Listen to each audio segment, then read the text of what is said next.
दोस्तों नमस्कार। मैं हूं भूपेंद्र रावत और आप देख रहे हैं राजनीतिक पोल खोज। साथियों, आज चर्चा उस सुरंग की जिसमें भारत को धकेला जा रहा है। आज देश भर में गैस एजेंसियों पर कई किलोमीटर लंबी कतारें लगी हुई है और मजदूरों के चूल्हे ठंडे पड़े हैं क्योंकि उन्हें फुटकर गैस नहीं मिल रही है और सत्ता को यह तबाही नहीं दिखती। मोदी सरकार को तब फर्क नहीं पड़ा था जब नोटबंदी में लोग लाइनों में मरे।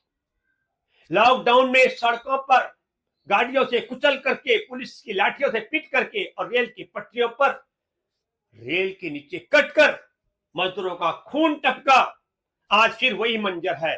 गरीब गैस और खाने के लिए दर दर भटक रहा है। प्रोफेसर अरुण कुमार जी ने द वायर में चेतावनी दी है। भारत का 85% तेल और 50% गैस आयात पर निर्भर है। हमने अमेरिका के दबाव में आकर ईरान जैसे रणनीतिक दोस्त को छोड़ दिया जो हमें 12% छूट देता था, रुपए में पेमेंट और फ्री शिपिंग दे रहा था। आज ईरान की पीड़ा का कारण सिर्फ युद्ध नहीं बल्कि भारत की चुप्पी है। 28 फरवरी को उनके सुप्रीमो खामेनेई की हत्या हुई और 4 मार्च को हमारे मेहमान ईरान के युद्धपोत आरिस देना को अमेरिका की सेना ने डुबो दिया और उसमें जो हमारे मेहमान ईरानी सैनिक थे 87 की हत्या कर दी। 61 सैनिक आज भी लापता है। लेकिन मोदी सरकार अमेरिका से अपने मेहमान आरिस देना और मेहमान सैनिकों की हत्या पर एक सवाल नहीं कर पाई।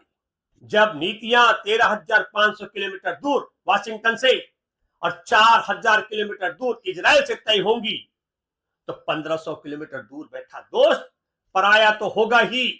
नरेंद्र मोदी जी को साफ करना चाहिए कि वो इजराइल के साथ प्रधानमंत्री की हैसियत से खड़े हैं या संघ की प्रचारक की हैसियत से। चीन के जहाज हार्मुज से आराम से गुजर रहे हैं तो भारत के लिए ही संकट क्यों? वैसे जनता को चिंता की जरूरत नहीं क्योंकि हमारे प्रधानमंत्री वैज्ञानिक भी हैं।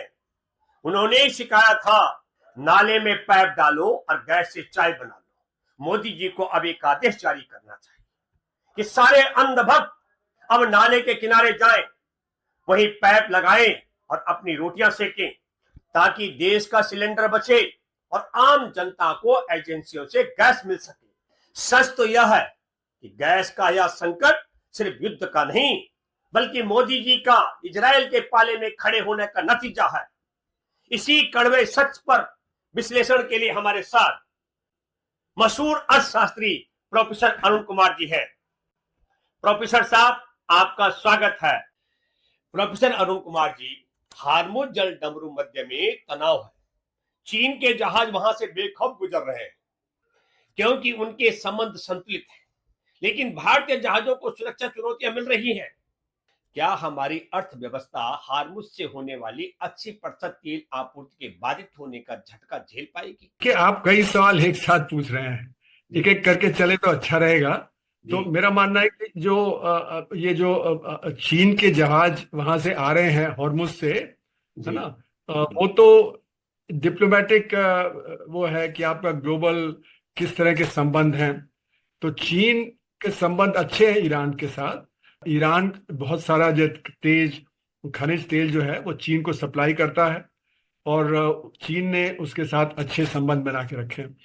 भारत ने अमेरिका के दबाव में ईरान के साथ अपने रिश्ते खराब कर लिए और हमने काफी सालों से वहां से तेल लेना करीब करीब बंद कर दिया जब से ट्रंप ने उस पर पाबंदी लगाई थी। और फिर हुआ ये कि अभी जैसे ये युद्ध हुआ तो हमने अमेरिका का और इजराइल का पक्ष लिया। यहां तक कि जब अभी अमेरिका ने हमला किया, इजराइल ने हमला किया, उसके 2 दिन पहले ही हमारे प्रधानमंत्री इजराइल गए और उन्होंने वहां पे कहा कि हमारे संबंध इजराइल से बहुत अच्छे हैं और हम ऐसे ही डेवलप करेंगे। और इसलिए फिर हमने जब खमेनी को मारा इजरायलियों ने तो उसको जो हमने कहा नहीं, उनके साथ सहानुभूति नहीं कही, उसको हमने कंडेम भी नहीं किया। तो इसलिए हमारे जहाज इतने वहां से नहीं आ पा रहे जितने कि चीन के आ पा रहे हैं। लेकिन क्योंकि ईरान इस समय अलग थलग पड़ गया है, उसने कई जो पश्चिमी एशिया के जो खाड़ी के देश हैं वहां पे भी अटैक किया है, तो इसलिए वो बहुत ज्यादा हमारे खिलाफ नहीं कर रहा। इसलिए कुछ पानी के जहाज हमारे वहां से निकल पा रहे हैं। तो जितने निकलने चाहिए उतने नहीं, क्योंकि 22 में से अभी 3-4 ही निकले हैं पिछले एक महीने में। तो इसलिए हमें इतना फायदा नहीं हो रहा, लेकिन क्योंकि ईरान हमारे साथ भी रिश्ता खराब ज्यादा नहीं करना चाहता, इसलिए कुछ 2-4 पानी के जहाज वहां से निकल पा रहे हैं। तो ये हमारे जो रिश्ते हैं उसकी वजह से ये हो रहा है। सर, आपने गवाया में एक बड़ी बात कही, आपने एक वेल्थ टाइपिंग की बात की। क्या हमारी हालत आमदनी क्या अठन्नी और खर्च रुपया वाली हो गई है?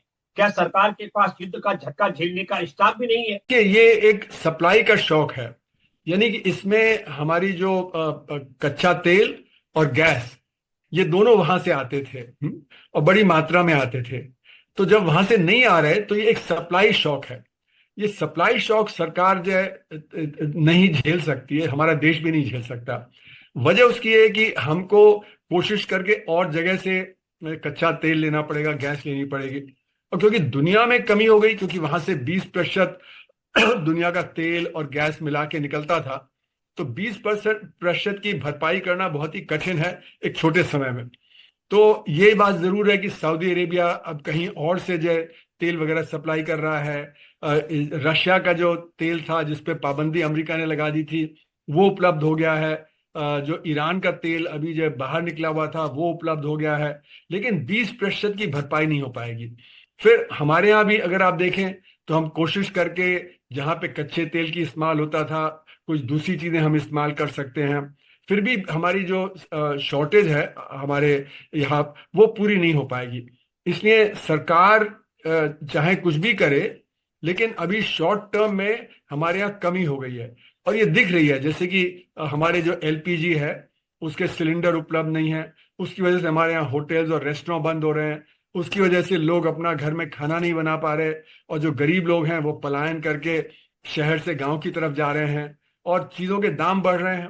फिर हमारा जो एक्सपोर्ट इंपोर्ट है उस पर असर पड़ रहा है, उसकी वजह से हमारा रुपया कमजोर हो रहा है और रुपया बराबर गिरता जा रहा है। स्टॉक मार्केट पे असर है, क्योंकि हमारे जो फॉरेन जो इन्वेस्टर्स हैं वो पैसा निकाल रहे हैं। वजह यह है कि जब हमारा रुपया गिरता रहेगा तो उसका असर ये होगा कि उनको डॉलर में रिटर्न कम हो जाएगा। तो वो देखेंगे कि अमेरिका में उनको डॉलर में रिटर्न ज्यादा है, भारत में कम है, तो यहाँ से जो कैपिटल निकाल लेंगे। तो एफडीआई तो नेट में नेगेटिव हो ही गया था पिछले साल अक्टूबर से। अब जो फॉरेन पोर्टफोलियो इन्वेस्टमेंट है वो भी बाहर जा रहा था, अब वो और तेजी से मार्च में जा रहा है, क्योंकि उनको लग रहा है कि जो रुपए में गिरावट बनी रहेगी, भारत की अर्थव्यवस्था पे ज्यादा असर पड़ेगा। और भारत की अर्थव्यवस्था पे ज्यादा इसलिए असर पड़ेगा क्योंकि हम 88% तो अपना तेल बाहर से ही मंगवाते हैं। हमारी क्षमता बहुत कम हो गई है। कहाँ सन 80 के दशक में बॉम्बे हाई और ऐसे होने की वजह से हम सिर्फ 34% बाहर से लेते थे, वो आज 88% हो गया। गैस भी बहुत बाहर से आती है, और अब हम गैस पे और कच्चे तेल पे बहुत निर्भर हो गए। इतनी निर्भरता पहले नहीं थी। पहले लोग घरों में लकड़ी भी और कोयला भी ये सब इस्तेमाल करते थे, अब गैस का इस्तेमाल हो रहा है, तो इसलिए हमारी निर्भरता बढ़ गई। फिर जो हमारा कच्चा तेल है वो सिर्फ एनर्जी प्रोवाइडर नहीं है, उससे और भी बहुत सारी चीजें निकलती हैं। जैसे सल्फर निकलता है, सल्फर जो होता है उससे सल्फ्यूरिक एसिड बनता है, और सल्फ्यूरिक एसिड आपके जो जगह जगह काम आता है, जैसे माइनिंग में काम आता है। तो अगर सल्फ्यूरिक एसिड में कमी होगी तो माइनिंग में भी जो कमी हो जाएगी। फिर उसी तरह इससे जो आप दवा बनाते हैं उसके लिए केमिकल्स फार्मास्यूटिकल्स के लिए निकलते हैं। फिर आपका सिंथेटिक जो धागा होता है कपड़े के लिए, वो उसके लिए केमिकल वहां से आता है। फिर आपका देखिए तो फर्टिलाइजर है, वो फर्टिलाइजर भी इसी में से निकलता है। तो इस तरह से बहुत सारी चीजें हैं, सिर्फ ये एनर्जी नहीं है। तो एनर्जी के दाम तो बढ़े ही बढ़े, लेकिन जब वो उसका जो हमें कम मिलेगा तो हम उसको रिफाइन करके जो बाकी चीजें बनाते थे उसमें भी कमी आ जाएगी। तो ये एक जनरल शॉर्टेज हो जाएगी। और दूसरी एक समस्या हमारे देश में ये रही है कि हमारे हम जो बाहर से कच्चा तेल लेके उसको जो रिफाइन करते हैं उसका 20 से 30% हम एक्सपोर्ट कर देते हैं यूरोप वगैरह को। तो अभी हमारा एक्सपोर्ट भी उसी तरह चल रहा है। तो अगर एक्सपोर्ट चलता रहेगा तो हमारे जो कच्चे तेल की कमी और ज्यादा हो जाएगी। और हम कच्चे तेल को और कहाँ से लाएं? हम वेनेजुएला से ले सकते हैं थोड़ा बहुत एक्स्ट्रा, हम जब ब्राजील से एक्स्ट्रा ले सकते हैं, हम अमेरिका से ले सकते हैं। 15,000 किलोमीटर। जी हाँ। तो इसीलिए तो वहां से आने में 1.5-2 महीना लगेगा। तो इसलिए हमारे यहाँ जो कमी है वो इस समय बरकरार है। लेकिन सरकार कह रही नहीं, हमारे पास रिजर्व्स हैं, कि हम तो मतलब 4 हफ्ते तो चला ही सकते हैं काम, क्योंकि हमारे पास कच्चा तेल भी है, हमारे पास फिनिश प्रोडक्ट भी हैं, फिर हमने एक स्ट्रेटेजिक रिजर्व भी रखा हुआ है। लेकिन वो कितने दिन चलेगा, क्योंकि ये युद्ध तो थमने की नजर नहीं आ रहा। अगर ये युद्ध सिर्फ 1-2 हफ्ते चलता तब तो बात जब पलट जाती, लेकिन जैसे जैसे ये युद्ध आगे चलता जा रहा है, हमारी परेशानी बढ़ रही है। जितने भी जहाज हमारे जो वहां से निकल के आए हैं गैस के, तो वो तो 1-2 दिन की सप्लाई है, बाकी तो सप्लाई कम है। और गैस के तो रिजर्व हमारे पास रहते नहीं है, गैस को स्टोर करना मुश्किल होता है। तो इसलिए जो हमारे क्रूड के तो रिजर्व हैं, पर गैस के तो नहीं है, तो गैस की शॉर्टेज तो बनी रहेगी। अच्छा, अब गैस से तो आपका कई तरह का उत्पादन होता है, जैसे कि मोरबी में आपके जो टाइलें बनती है, सिरेमिक टाइल, उसमें गैस का इस्तेमाल होता है। फिर आपकी कारों के जो पेंट होता है, उसको पेंट करने के लिए गैस का इस्तेमाल होता है, उसको गर्म करने के लिए। तो आपकी कारें भी जो उत्पादन कम हो जाएगा, टाइल्स का उत्पादन कम हो जाएगा, तो जगह जगह आपकी कमी होगी। फर्टिलाइजर का उत्पादन कम होगा तो कृषि पे असर पड़ेगा। तो इसलिए ये सिर्फ हमको ये देखना है कि सप्लाई शॉक सिर्फ ये नहीं कि एनर्जी कम पड़ गई, पर एनर्जी से जो बाकी चीजें उत्पादन है वो कम हो गया, और इसमें से जो बाकी केमिकल्स निकलते हैं, बाकी चीजें निकलती हैं, उसमें सब में कमी आएगी। तो एक जनरलाइज कमी जो हो जाती है अर्थव्यवस्था में, उसकी वजह से दाम तेज हो जाते हैं। जब दाम तेज हो जाते हैं तो हमारे गरीब आदमी के ऊपर असर पड़ता है, क्योंकि उसकी आमदनी तो वही है। अब जैसे कि लोग अपने घर पे खाना नहीं बना पा रहे, और बाहर भी खाना नहीं मिल रहा, क्योंकि जो बगल में जो ढाबे हैं, जो रेस्टोरेंट हैं, उनमें भी खाना नहीं हो रहा। चाय के दाम बढ़ा दिए, 10 रुपए से 15-20 रुपए कर दिए, चाय भी वो उपलब्ध नहीं हो रही। तो इसलिए बहुत लोग पलायन कर रहे हैं शहरों से गांव की तरफ, क्योंकि उनको एक तो काम रुक रहा है, दूसरी तरफ आमदनी नहीं है, तीसरी तरफ खाना उनको परेशानी हो रही है, घर पे बनाना मुश्किल हो रहा है, और बाहर जो खाना तो महंगे दाम में मिल रहा है या नहीं मिल रहा है। तो इसलिए कई तरह की परेशानियां हैं। तो इसलिए ये जो सप्लाई शॉक है, ये सप्लाई शॉक बहुत मुश्किल होता है। इसको आप जो किसी और तरह से डील नहीं कर सकते, आपको एनर्जी किसी न किसी प्रोवाइड करनी पड़ेगी, और एनर्जी प्रोवाइड करना तो लॉन्ग टर्म का है, वो कोई शॉर्ट टर्म में तो होगा नहीं। आप मतलब सोलर एनर्जी ज्यादा इस्तेमाल कर सकते हैं, विंड एनर्जी, पर उसके लिए समय लगेगा। आज आप तो आज आज पूर्ति करनी है, आज कहाँ से आप लेंगे? आप रूस से और ज्यादा ले सकते थे अगर आपके रूस से संबंध अच्छे होते। तो रूस से अभी हमें, क्योंकि पाबंदी अमेरिका ने हटा दी है, तो हमको रूस से तो मिल रहा है, लेकिन जितना चाहिए उतना तो नहीं मिल रहा।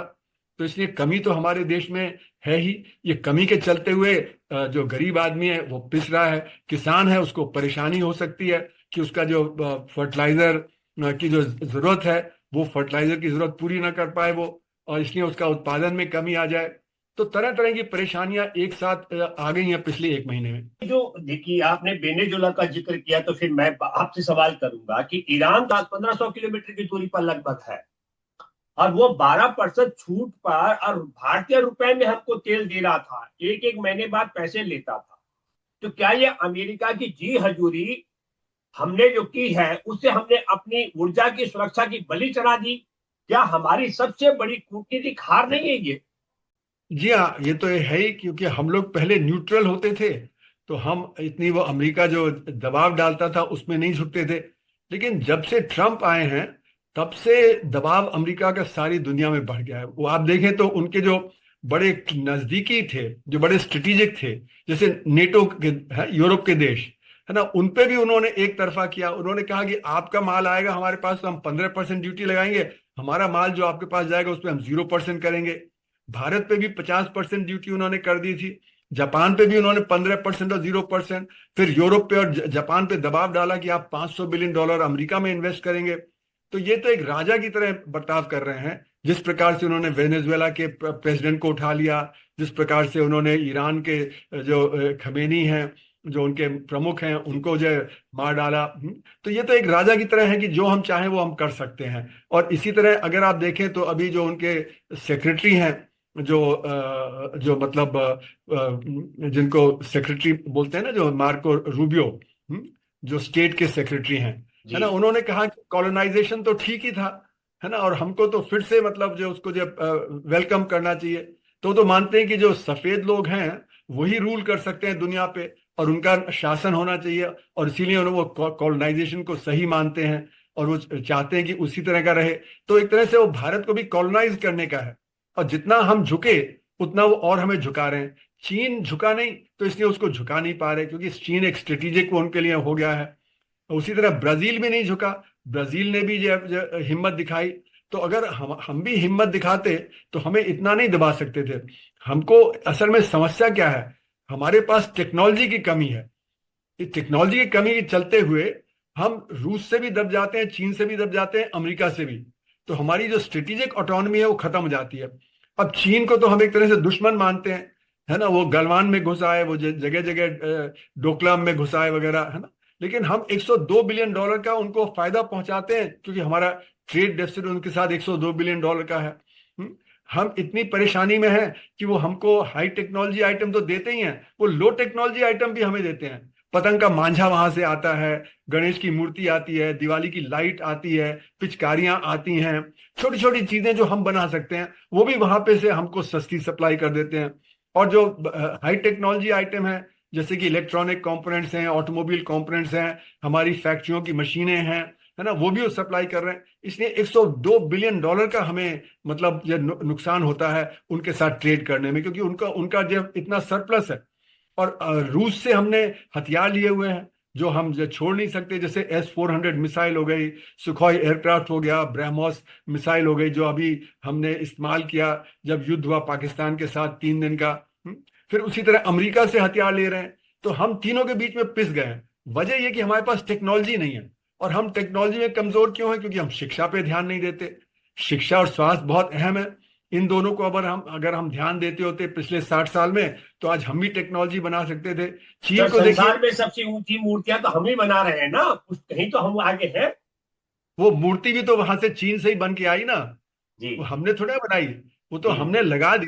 पर बनाई सरदार तो पटेल की उन्होंने, मूर्ति, जी जी बनाई तो उन्होंने ही, है ना। जी जी। और असल में चक्कर क्या है कि देखिए, चीन में आप देखेंगे तो कल्चरल रेवोल्यूशन के बाद वहां पे सारे जो शिक्षा के जो संस्थान थे, सब में बड़ी आपत्ति आई, बड़ी मुसीबत आई।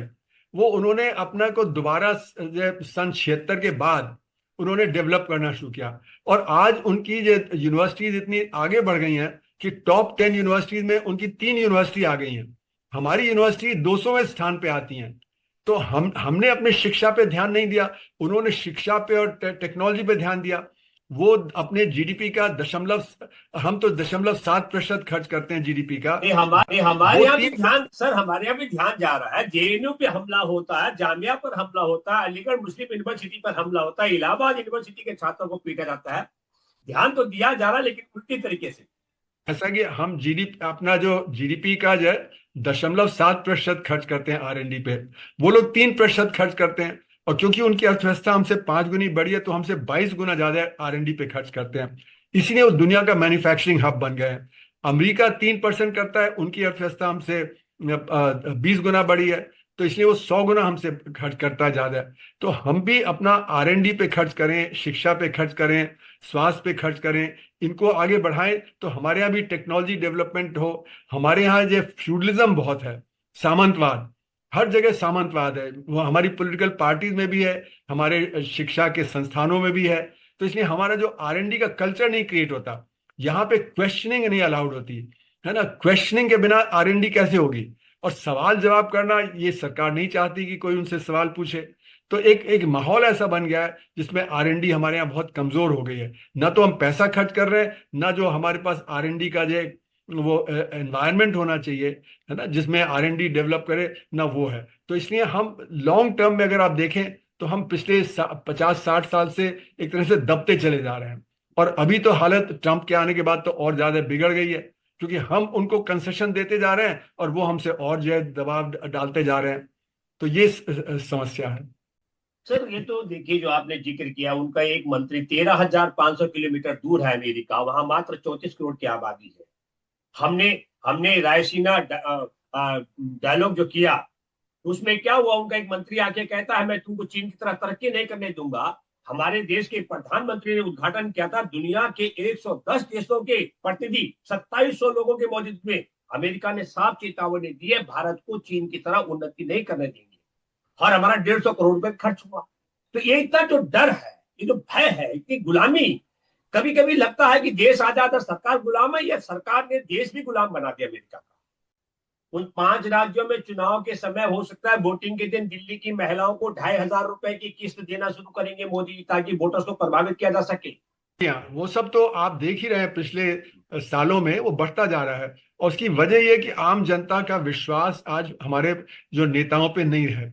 नेताओं का विश्वास पहले होता था कि नेता कहते थे कि हम गरीबी कम करेंगे, सड़क बनाएंगे, घर देंगे, पानी देंगे वगैरह।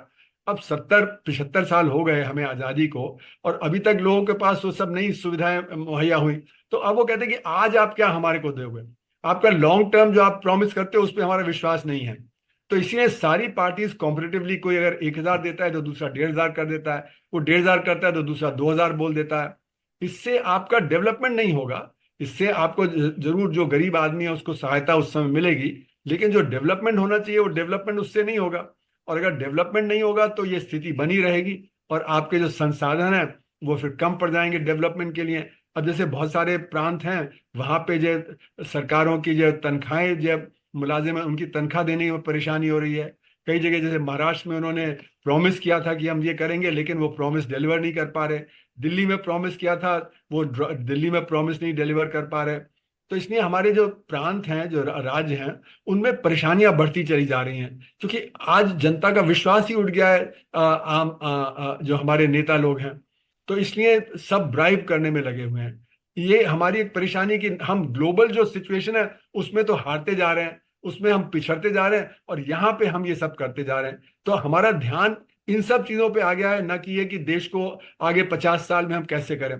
तो स्ट्रेटेजिक जो थिंकिंग के लिए आपको देश में खुशहाली चाहिए, आपने देश में शांति चाहिए। अब शांति तो हमने भंग कर दी। हम एक कम्युनिटी को दूसरे कम्युनिटी से लड़ाते रहते हैं, उसी में बहुत समय निकल जाता है नेताओं का।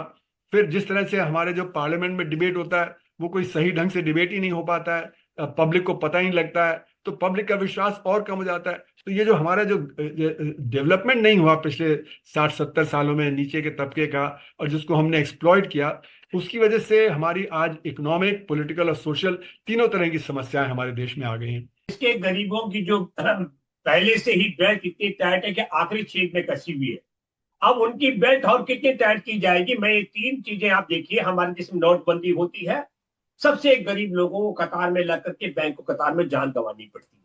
और नोटबंदी के बाद में देश में लॉकडाउन होता है सर, जो करोड़ों मजदूर सड़कों पर चलते हैं वो गरीब लोग होते हैं। और आज अमेरिका और इजराइल के हमले के कारण जो युद्ध है अभी ईरान के साथ, उस युद्ध के कारण अगर गैस की आपूर्ति नहीं हो पा रही है तो सबसे बड़ी मार उसी मजदूर तबके पर पड़ रही है। मैं मजदूरों के विषय में आपके माध्यम से बताऊं दर्शकों को कि बड़ा सिलेंडर अगर मजदूर रखना चाहेंगे तो उसके लिए उनको चौकीदारी करनी पड़ेगी, तो मजदूरी करने कैसे जाएंगे? और चौकीदारी नहीं करेंगे तो पीछे से सिलेंडर चोरी होने के डर रहेंगे। अब जो फुटकर रूप में उनको गैस देते थे वो गैस नहीं दे पा रहे। तो आज सबसे बड़ी जो मार पड़ रही है सर, सबसे गरीब लोगों को पड़ रही है।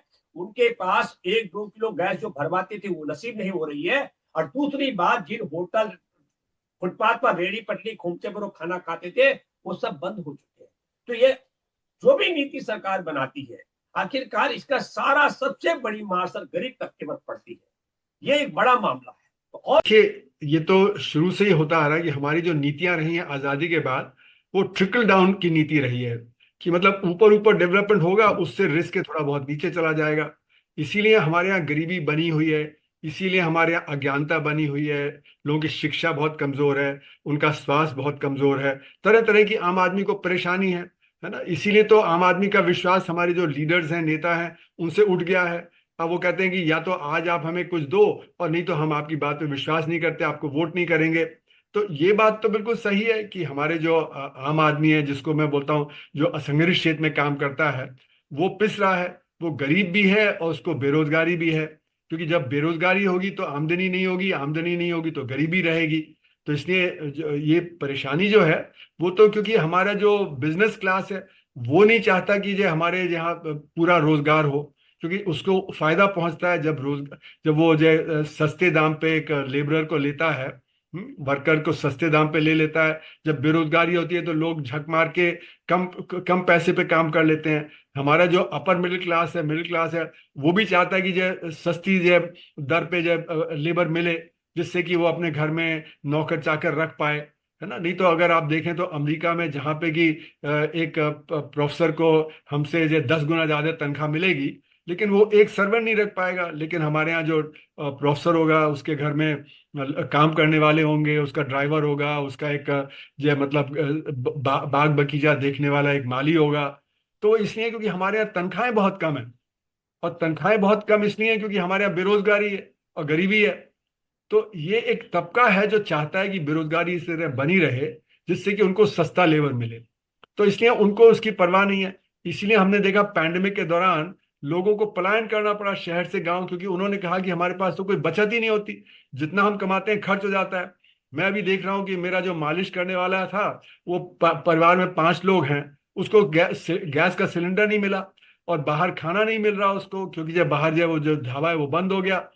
तो इसलिए वो गांव चला गया। तो गांव जाने में भी 3,000 रुपये खर्च हो गए, और वहां पे भी काम नहीं है। तो अब वो वापस भी आ रहा है। अब वापस आके क्या, तो ना वहां का ना जैसे कहते हैं ना घर का ना घाट का, ना इधर ना उधर। तो क्या करे वो।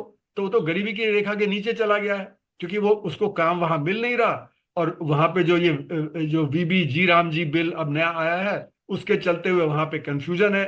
वहां पे काम इतना नहीं मिल रहा। तो और वहां पे भी जो काम मिलेगा वो जितना शहर में कमा रहा था उससे बहुत कम कमाएगा। अच्छा, उसके बच्चों की पढ़ाई जो डिस्टर्ब हो गई, क्योंकि अब स्कूल तो यहाँ पे है, अब वो गांव चला गया है। उसका बेटा एक दुकान पे काम करता था, तो अब वो वापस चला गया, तो दुकान से भी उसकी जो तनख्वाह कम हो जाएगी।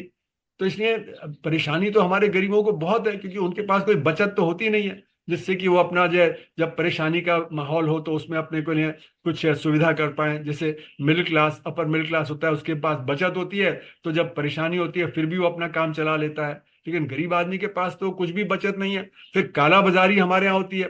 थोड़ी बहुत शॉर्टेज हो जाती है तो एकदम दाम बढ़ जाते हैं। तो अगर 10% शॉर्टेज होगी तो दाम दुगने हो जाएंगे। वो चाहे आपका जो गैस में इस समय हो रहा है कि जो 100 रुपए किलो सिलेंडर में, छोटे सिलेंडर में भरते थे, अब वो 500 रुपए ले रहे हैं। जो सिलेंडर 950 का ऑफिशियली था, पहले वो ब्लैक में 1200 1300 का मिलता था, आज वो 3,000 का मिल रहा है।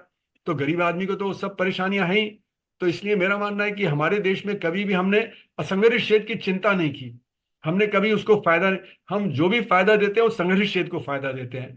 तो संगठित क्षेत्र को बजट में भी फायदा मिलता है। अगर आप देखें तो हमारा बजट है, उसमें कैपिटल इंटेंसिव सेक्टर को तो हम दे रहे हैं पैसा, और जो लेबर इंटेंसिव सेक्टर है वहीं पर कटौती कर देते हैं। तो लेबर इंटेंसिव सेक्टर मतलब शिक्षा हो गया, स्वास्थ्य हो गया, फिर रूरल डेवलपमेंट हो गया, एग्रीकल्चर डेवलपमेंट हो गया, फिर रूरल एम्प्लॉयमेंट गारंटी स्कीम हो गया। इन्हीं में कटौती कर देते हैं जहां बजट का डेफिसिट बढ़ जाता है। और जो हमारे बड़े बड़े हाईवेज हैं, बड़े बड़े रेलवे प्रोजेक्ट हैं, वो भी बड़े कैपिटल इंटेंसिव हो गए हैं। पहले तो सड़क बनती थी, सैकड़ों लोग काम करते दिखते थे, आज बड़े बड़े बुलडोजर और जेसीबी और क्रेन के चलते हुए 10 लोग काम करते दिखते हैं। तो वहां पे भी जो रोजगार बहुत कम है। तो इसलिए हम सारा ये कैपिटल इंटेंसिव सेक्टर में खर्च कर रहे हैं, और लेबर इंटेंसिव सेक्टर में कटौती कर देते हैं, तो इससे रोजगार पैदा नहीं होता। साथियों, ये है आज की राजनीतिक पोल खोल। सच कड़वा है, जब नीतियां वाशिंगटन से तय होने लगे तो 1500 किलोमीटर दूर बैठा दोस्त भी पराया लगने लगता है। आज मजदूर गैस के लिए तरस रहा है, पेट्रोल के लिए दुपहिया और 4 पहिया वाले तरस रहे हैं, और हमारा खजाना खाली हो रहा है। प्रोफेसर अरुण कुमार जी, इन तमाम तथ्यों के लिए आपका धन्यवाद। देखते रहिए राजनीतिक पोल खोल। फिर मिलते एक नई पोल खोल के साथ राजनीतिक पोल खोल पर। तब तक के लिए जय हिंद।